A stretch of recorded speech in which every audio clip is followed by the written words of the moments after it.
WIFO-FM in Jessup, Big Dog Country Radio, 105.5 FM. It is now time for the world-famous Butch and Bob Show, brought to you by First Southern Bank, Murphy Builder Supply, and O'Quinn & Associates. Hi, I'm Mandy Yeomans. And I'm Raymond Brown with First Southern Bank. As your locally owned community bank, we're here to help our community grow. Our customers are why we are here. You can tell we want your business. We offer all types of deposit products, personal and business.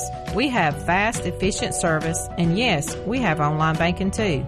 I'm sure we have an account to fit your needs. Stop by or call us at 912-588-1010 and see how First Southern Bank can help you. Your FDIC Equal Housing Lender. Since 1946, Murphy's Builder Supply has been serving the folks of Jessup, Wayne, and surrounding counties with quality products and knowledgeable service. Matter of fact, they feel they sell service first to make sure you get exactly what you need for your home improvement projects. And with each employee at Murphy's being there for 10 years or more, you know you're talking with someone with the experience to help you with building supplies, tools, paint, and all the things you need from a full-service hardware store. The best choice in home improvement is Murphy's Builder Supply, 156 Northeast Broad Street, Jessup. Hi, Wayne and surrounding counties. This is Sean O'Quinn with O'Quinn & Associates. The one constant in life is change. Throughout our lives, we will go down roads that we never imagined. I have decided that it is time for me to make a change. I have decided to start my own independent insurance agency. What does this mean for you? Better rates and multiple companies. Give us a call at our new number, 912-385-1000, or stop by and see us. We are still at 212 South First Street, and we look forward to serving you. The following is an exclusive presentation of Jessup Broadcasting, the sports leader in Southeast Georgia. World famous. The world famous Butch and Bob Show. World-famous Butch and Bob Show right here on WIFO, 105.5 FM in Jessup, Big Dog Country Radio. And Bob, how's it going? It's going good. Going good? Yeah, got my golf team ready to go Saturday, ready to roll. Is that, which tournament is that again now? For the high school golf program. Okay, fundraiser for them? Event, yeah. Going to win a new car with a hole-in-one. All right, Bob's going to win that new car with a hole-in-one. He's going to zero in on hole 11. I'm not going to hit it. Somebody might win a hole-in-one. Might win a new car. It'll be exciting. Yeah, well, yeah. It'll be fun. Never can tell. Who do we have in the studio with us? We got Rec Director Lamar Eccles in. Before we get to the state events, I want to talk about that he was at the county meeting. They approved the paving bid for $250,000. Where's that paving going to take place at? Where at? Bill Morris? It's going to be at Bill Morris Park. It's going to be right at the front of the football field. That's going to be the first phase of it, and then is that where all the cars are now parking on grass? Yes, because y'all put the barriers up where they can't. Well, that's going to be the second phase. This phase here is going to be right behind the goalpost. Oh, okay. And it's going to connect to the road. Okay. And it's going to come over to Henson Mosley, to Sunset right there. We're going to pay that first, and then I think when the other splash comes in, we're going to do the existing parking lot around us, the side where the barriers where at. The barriers now. at. Yes, So up front first, and then when you can, where the barriers are. We're going to get the other side right. Okay. So, I'm sure it's over too. When's the last time they paved the parking lot? I don't know. Like I said, it hasn't done no paving since I've been there. But like I said, we got the plans to actually pave it all the way around behind the adult softball field and the multi-purpose field, and just make more parking for everybody out there where they don't have to park on that grass. And is this any resurfacing or just new parking? It's going to be new parking. New parking, not resurfacing, but new parking. Okay. New parking all the way around. Like I said, it's going to be nice. Like I said, that front is kind of a bog hold anyhow. So it's going to help us out with some of that. We're going to put some more drainage in there, and they're going to make it look nice. And like I said, that's just the first phase of it, and we're going to continue going one way or the other. All the way around it. Yes, where it'll be nice out there, and have nice parking for everybody and get them off, because a lot of people, when they use that junior boys baseball field, they park on the side of the football field and walk through the fence right there. So, it'll be for everybody out there. So it'll be nice. All right. Go ahead. Even, the people that walking on the track, it'll be a good parking for them too also right there. So it'll be close to them, and also the basketball courts and stuff. So it'll accommodate everybody out there. It does get kind of muddy through there when it rains, so it's good to have that asphalt there. Yes, it's going to make it look nice. Like I said, they're going to put some good drainage in. I think they're going to connect the parking lot to Henson Mosley Road right there, so you have another driveway to get in, also off Sunset right there, so your traffic flow, you won't have a long line trying to get out of there. All right, good. Bob reported last night from the county council meeting that no gas-powered vehicles like boats, jet skis, or anything like that can be on Lake Grace. I haven't been out to Lake Grace probably in about 2 or 3 months. Is it that? I mean, all this rain we've had and it's low. It's low out there. It's low as I've ever seen it since I've been here. Wow. And like I said, they put it in for the motorboats. People's tearing their props up and stuff like that because there are stumps showing out there. So until and I think that the valve's leaking a little bit, but they got some people coming in this week, next week, and see if they can come up with a solution to fix this thing. So that's what maybe happened is a valve is leaking there. The valve's leaking, and they've been putting some sandbags on it, but they've been on top of it. They trying to get this thing drain fixed as usual. But I think the drought's got a lot to do with it. So, no rain probably out there. I think it's raining everywhere besides out there, but it's just temporary right now for no gas powered boats. But like I said, if you want to go put a kayak in or you can still go fishing with your trolling motor, whatever you want to do, but they're just trying to keep people from tearing up their boats. Right. Anything that's gas powered. So get that leak fixed and maybe that'll help out then. All right, Bob. That's a safety issue. Like I said, you go out there. Oh, yeah, safety issue. There's stumps up there everywhere. Yeah, that's a safety issue. That's exactly right. And the other thing we've got this press release. Fall registration's already underway for school's about to begin. Football, cheer, soccer, girls flag football. What's the fees for that? And it's $30 for the fees, and I think our last day of registration will be the August the 15th. I know school's going to be in. We're going to get registration forms out to the schools, but we've been talking through the districts and everything, and we're going to create a new league. We're going to do flag football for girls this year. Try to get them out there, get them involved. It's getting pretty big in some of these other agencies, and we decided, me and my staff sat down and said, we're going to try it and see what we can come up with, and so far we got some good responses on it. So hopefully we have a big turnout for flag football for girls. Well, so you had request for it, or have you had anybody request it, or no? Like I said, we just got together as a district. I think some high schools has already got it in place. To play flag football in school. So it was just another sport we could pick up for the girls. And like I said, we're going to try it and see if we can run with it and go with it. And like I said, I know the girls like playing soccer, so we're going to try to play on the opposite night of soccer where they can, if they can swing it, they can play both. But we're going to see what the turnout is, and we're going to roll with it and see what we can do with it. I'm glad to see you're going to do on opposite nights of soccer, so they, you take away from one to go to another. That's great. That's what we're going to try to do anyhow. But you don't know what your soccer numbers are going to be at. You might have to play soccer every night again. You know what I mean? You might not have a break because you don't want to play on Wednesday nights because your churches and stuff like that. And you can't play on Friday nights because you're high school football. But we might have to bring Saturdays back. I don't know what we're going to have to do. But like I said, I know a lot of people don't play on Saturdays because of hunting and fishing and the Georgia games and this and that. But we're going to see if we can work it in and maybe we can accommodate everybody out there. Okay, sounds good. So. The reason we brought you here is talk about the exciting stuff. Got state events coming up. The swimmers are going to be here tomorrow before they head to Moultrie, and you've still got some tennis and golf individuals in state event as well. So when are those state events, and where will those state events take place? The swimmers, like I said, they will start Friday over in Moultrie. I think we got 31 swimmers going to state. They will compete Friday and Saturday over there in Moultrie, Georgia. The state tennis will be also in Moultrie, Georgia, and they will start next Tuesday, the 19th. I meant the 29th. No, the 19th, and go through the 21st. It'll be Tuesday, Wednesday, Thursday. They'll also be in Moultrie.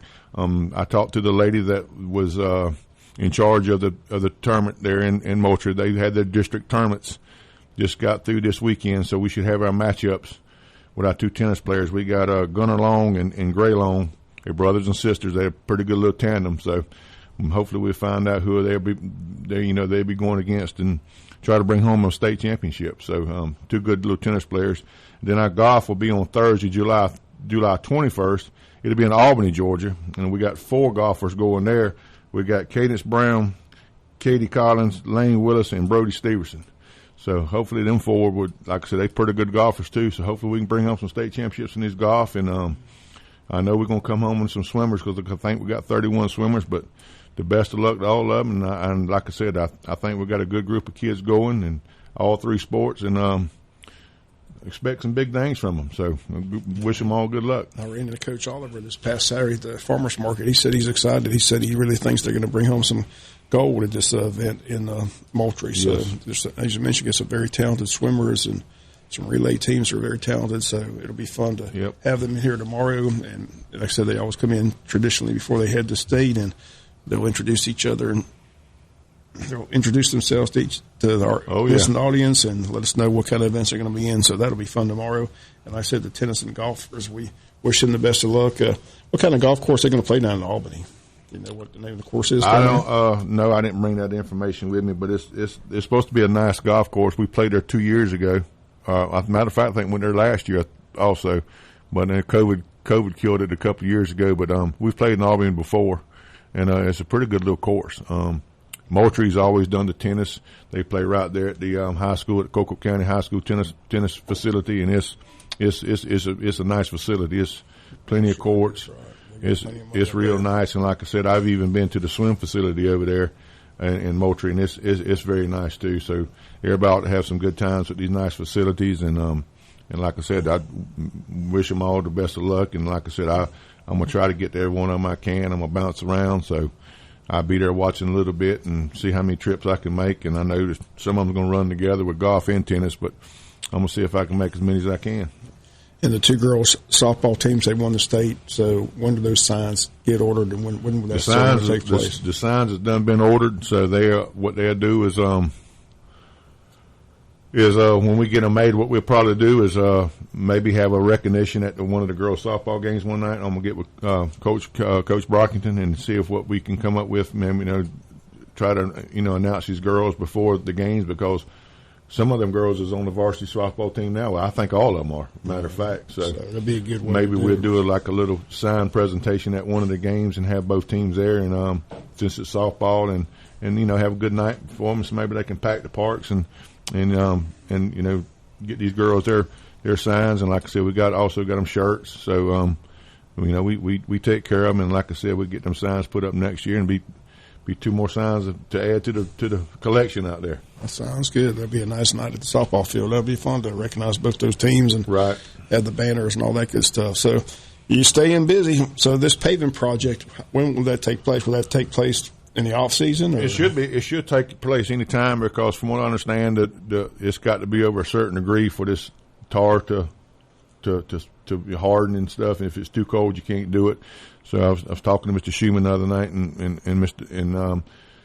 hopefully I think they got another paving project somewhere down the road that they got to bid on. So I think they're going to try to do it, right there at the same time. So hopefully anytime. So anytime. After August, get that paving down there where all that clay is up there front. Like I said, it won't affect none of my football season because I got the side parking lot over there. But like I said, if it does go into football season, we still got enough room to accommodate our people out there. But hopefully, it's coming. Hopefully, we'll be here pretty soon out there paving it, and doll up that front lot up there for us a little bit, make it look a little nicer. And on the flag football, the girls' flag football that y'all going to start new for this year for Wayne County Recreation, do you know the details, like how many girls are going to be in each team, the quarters, all the length of the game, all that kind of stuff? Usually what we do with flag football, like I said, we'll play two 10-minute halves or two 12-minute halves, and you have a halftime, and then you come back and play another one, and it's usually 7-on-7. 7-on-7, two 12-minute halves. But there is, Butch, there's no really rules, until you go to district, but you kind of play to accommodate your program. So we, if we need to, we can play 8-on-8 or 10-on-10. You know what I mean? We can add more kids to the team, add more minutes to the clock. There's really no set rules in it until you go to district. If there's going to be a district event, I'm not saying there's a district event, but we kind of set it up, where we can get our games in and accommodate the kids, because like I said, you don't want to put too many on the team and you don't want to put too less on the team, but we can play up to 10-on-10 on flag football. So. Okay, and that will begin in September, September, soccer? Yes, sir. Be right at the end of September. We'll start picking our teams in August and give them a couple of weeks to practice, and we'll probably start our games in the middle of September, and we'll finish up right before Halloween, and then, like I said, we get ready for district soccer and district football. What's the age groups on the flag football for girls? We're going to all go up to 12 years old. Just like up to 12. Up to I think it's from 4 to 12. Is it passing and running or just running? It's passing and running. Okay, the whole thing. You can't do no center sneaks, nothing like that. You can, but like I said, it's going to be just like flag football, like we do with the little fellas. But right. you know, we're going to try to open it up with co-ed with this year with the little ones also, and then off our girls league. Like I said, we're going to see what we can do with it. We don't want to kill our soccer program. We don't, you know, but we want to offer more stuff for the girls to do, and anybody else that wants to get out there and play it. You know, like I said, it's co-ed, so it's up for boys and girls. So it ain't like we. No, this flag football team is just for girls, isn't it? Yes, but we also have a boys one too. You also have a boys flag football. Yep, youth and regular football. Yep. So okay, so lots of football. Lots of football. Regular football for the youth. Flag football for the real young ones, and then now girls flag football. And this is something the district decided to add this year. Is that right? Yeah. Well, it's you know, we talked around at meetings, and everybody's, you know, is wanting to do flag football for girls. And like I said, I know some of the high schools have got it now. So you know, I don't know if that's something Wayne County High School wants to do, or if they want to add it or whatever. But like I said, we're gonna start it in rec league this year, and like I said, we're going to go with it and see what we can do with it. We can see if we can run with it. You know, hey. I understand some high schools out there have got sporting teams for fishing. And yes. It'd be interesting if we ever start that here in Wayne County for high school or anything. That's got to be nice. I was at a banquet the other night, and some kid got a scholarship to go to Bruton Parker on a fishing scholarship. That's got to be nice. You know what I mean? Just to go to school and I'll get paid to fish. Yeah, you get your school paid for, and all you do is go out riding the boat and fish all day. That's got to be awesome. Is there NIL money in that too? With Zepco and I reckon so. I guarantee you can probably get you some sponsors there with all kind of fishing poles and Coca-Cola. NIL money fishing at these colleges out there. That sounds like a good deal to me. Like I said, it's opening up to kickballs coming, pickleball. You know, it's wrestling's, you know, it's getting into recreation now. So you know, it's opening up to about every sport you can think of. That's happen. Right. We don't have kickball here, do we? No, but it is a sport in GRPA. So it is. Yeah. You know, you got volleyball. You know, if we had a, you know, hopefully one day we can get us a multi-purpose center. We can bring wrestling and volleyball and pickleball. Mm-hmm. Any teams have tetherball? I don't competition. know. I've never seen or heard that. Right. That's the one I hadn't. But like I said, you know, I know they got a volleyball program up there at the high school, and then, like I said, they don't have a feeder program for it. But like I said, if we ever get us a facility where we can start stuff like this, it'll help everybody out in the community. Well, maybe that multi-purpose building will come up in the next few years. I hope so. It'd be nice. Yeah, it would be nice to have something like that. All right, Bob, anything else for Spec this morning? Just always good to see you. Appreciate you coming in. Appreciate you keeping us up to date. Like I said, we're looking forward to those swimmers coming in. Tomorrow morning. We'll have 31 swimmers and parents in here tomorrow morning. It's going to be a packed house. Like I said, I went there and watched them swim in district. Like I said, they got some talented swimmers out there. And like I said, I've been with these golfers and tennis players all year long watching them play. And like I said, we got some talent out there, I'm telling you. So hopefully we'll bring home some gold medals. And like I said, best of luck to all of them. And like I said, I'll be at most of them as I can get there. So I know it's going to be kind of crunched in, but I'm going to try to come watch as much as I can. And like I said, it's going to be fun. Yeah, I got 2 grandsons that'll be going to the state swim meet, and I've been playing granddaddy taxi service, picking them up and taking them to swim this summer. And I just got a text message from my daughter-in-law there that says, now, they are all up there this morning together. Usually they have different times to go different age groups, but they're all up there this morning, and I need to pick them up at 10, and that's when they'll be through. Well, like I said, you know, also, you know, come by and sign up for football, soccer, flag football, cheerleading. You know, we up there from 8 to 5. So come by and see us, and let's go ahead and get these things signed up. And like I said, we have the forms out at the school when school starts too, also to remind everybody. But like I said, expecting big numbers this year, and y'all come on by and let's sign up and let's have a successful season in soccer and football again. It's nice to see the state director there at the recreation girls game. It's good to see Steve Clark. Oh yeah, Steve. Yeah, he come by. He come by and checked on us, and it's like old I said, home week. All the employees. You know, that was fun. That was awesome to him come by, Jessup, and give us some, you know, some props, I reckon, on our tournaments and stuff. But like I said, it was a good run tournament. You know, state tournament. Girls was kind of easy to run, and like I said, we had a successful district tournament, and like I said, we had some state champions and state runners up. So it was a pretty successful softball and baseball season. But like I said, it was good to see Steve, and he come by, and he stayed a while, got to see some of his former employees, and it was nice. I'm hosting a district banquet here in August, and I'm going to see if I can get him to come back down and do the opening ceremonies for me or whatever he needs to do. So I'm going to call him, see if I can get him to come back for our banquet to do some speaking. So, but yeah, it's good to see him. Okay. Always nice to know this man that's in charge of the entire state, RPA. Shows up. That's right. Yep. That's good. So, All right. Well, Spec, appreciate you coming in. Thank y'all. Yes, sir. I'm sure we'll have you back in again soon. Oh, yeah. We'll have more of the world-famous Butch and Bob Show in a moment. South Georgia weather. Here's your WIFO forecast. Mostly cloudy, chance of showers and thunderstorms early. Then showers likely in the afternoon, high mid-80s. Chance of showers and thunderstorms this evening, low 70s. Tomorrow, chance of showers and thunderstorms early, then mostly cloudy, with showers and thunderstorms likely in the afternoon, upper 80s. Friday, showers and thunderstorms likely mid-80s. Georgia Chief Meteorologist John Weatherby in the Georgia 811 Weather Center. Contact 811 before you dig.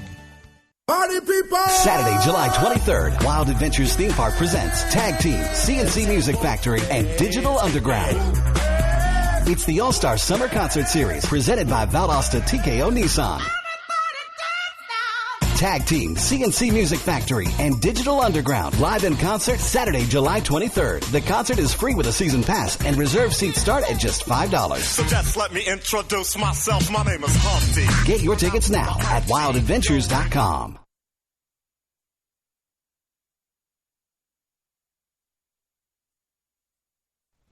Take a step forward in the right direction with a new career. Contact us here at Jessup Broadcasting about our current openings for account executives, full-time or part-time.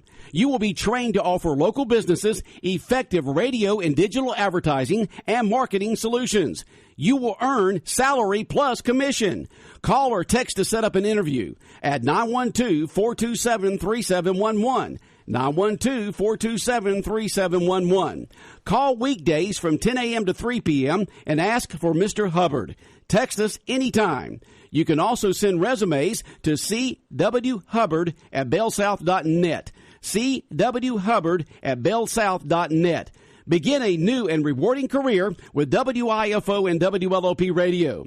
Jessup Broadcasting, an equal opportunity employer. We look forward to hearing from you. 105.5 FM in Jessup, Big Dog Country Radio, WIFO, world famous Butch and Bob Show here for this Wednesday morning, 13th day of July. And just all kinds of exciting stuff going on with the Recreation Department. Teams going to state, sports coming up for fall, new sport with the girls flag football. A lot for the kids to do, which is good. Put down that phone and computer and games and get out there and play some sports. A lot of opportunities out there, that's for sure. It's good. We're talking to Spec there about the lake race and not having any gas boats or anything that runs on gas out there. Trolling motors, you can do a lake race right now, or of course you can use paddles and stuff like that. But apparently they got a slow leak out there at the dam somewhere, and they're going to try to figure that out because looking at the Altamaha River, it's rising with a bullet right now. I mean, it's going up fast. And look into the water on the sides of the road and so forth. So I was wondering why it'd be so low. I guess that little bit of leak out there. And I guess they'll get that fixed up, and then boats can get back on the lake once they get all that fixed up. But a lot of people, you like to use lake race to get out there and fish and boat and have a good old time out there. They had the nice fireworks shows, from what I understand. Yeah, they have the fireworks show out there each year, and I know that Cherokee Lake has one, and Lake Race has one, and of course Scriven has the big one. They're on that Saturday night. But the other ones are on that Monday night, I think, or on the July 4th. All right, Bob, anything going on that we need to talk about this morning that you want to highlight? I don't have anything. Oh, come on, Bob, you got to have something. I don't. So the fire that happened in downtown Jessup with the law firm and the real estate company, you said the fire marshal said it looks like now it started on the real estate side? Yeah, they said that somebody busted out a window and set the fire at the Harris Real Estate office. So that's different than what we got originally. Originally they said that they went to the burglar alarm at the law office and it started there. So, but the fire marshal said it started Harris Real Estate Office. Well, I know that when we had our fire here at the radio station on December 7th in 2005, it was a huge fire, big hot fire. And when Tony Brinkley came up, he was the fire chief at that time. And when he came up after the whole thing had settled down and, you know, the fire was over and the firemen were out, he pointed over he said, I can tell you you're right there. That's where the fire started. And he was right. He was right on the money. And usually if you're trained, you can tell where the fire start. And it was electrical fire. And so I guess the fire marshal came in and took a look at it and said, well, no, this is where the fire started. But you said the real estate company didn't have an alarm system, so the alarm system on the law office went off, and maybe that's why the reason why they were looking at it. Maybe that's why the fire was out of control by the time they got there, too. So I don't know. The hope is they find out who's responsible. That's what the hope is. Yeah. Well, somebody... It happened at 4 o'clock in the morning. They started on the real estate The city side. says they've got all these security cameras around, so where's the security camera help? You know, they should be able to look at cameras. And not many people are downtown just at 4 o'clock in the morning. Not many people are driving, so... the hope is they make an arrest. Let's see some arrests. So sometime between 3 and 5, they need to take a look at the camera and see what vehicles came by. We've had 2 hit and runs. Nobody's been arrested. We've had an arson. Let's have some arrests. What was that second thing you just said? The hit and runs. And the thing after that? The arson. Arson. Okay. Let's make some arrests. I'm sure they want to make us arrest as much as you want to be arrested. Let's do it. Got to find them. You say one of the hit and run flew the coop, right? Yeah, he flew the coop. Suppose he flew out of state, but they know who it is. But I don't know why they won't release. What about the other hit and run? What's going on with that? Still looking at that. I think they're saying that the person on that ATV, the 12-year-old, was at fault. Is what I'm hearing. So I don't think there's going to be any charges in that case. Okay. And then of course with the arson, you got the cameras that are up in downtown. I don't know where the cameras are in downtown Jessup. Do you? No, you ever been told where they are? Because you can see. I don't know where they're at, but that's what they brag about. We got all these security cameras around. You know, supposed to have security cameras at Billmore's Park. Security cameras are downtown Jessup. You know, they're there for a purpose. Mm-hmm. They're there to find out. Does the city hall have outside cameras? Because they could see across the street there if they had them. I don't know where the cameras are at. Mm-hmm. They just brag about they got all the security cameras and all these cameras around. So let's make some arrests. That's all I'm saying. Okay. Let's arrest some people. Let's hold people accountable. Yeah. Well, you've got to have the evidence before you can arrest. You know. I understand, but. Yeah. And just because you see a car go by, I mean, of course, it takes a long time to do all the questioning and putting all the pieces together to make sure that when you do go to arrest, you've got the evidence to back that up. We still have 3 people shot on January 1st, and nobody got arrested. Nobody got arrested on those 3 yet. So now 2 of them left town, didn't they? I don't know. I can't remember what you said on that. But we had 3 people shot on the same day, and no arrest in that yet. Yeah. And that happened last year sometime? January 1. Oh, this past January. Yeah. Okay. All right. I knew it was a while ago, but I didn't. So none on that. Man, you think out of those 3 shootings on January 1st that somebody would have been arrested somewhere, somehow, someplace. So let's just make some arrests. All right. Anything else? That's about it. All right, Bob. You have a good day. All right, the world-famous Butch and Bob Show right here on WIFO is brought to you by First Southern Bank, also brought to you by Murphy Builder Supply, and by O'Quinn & Associates.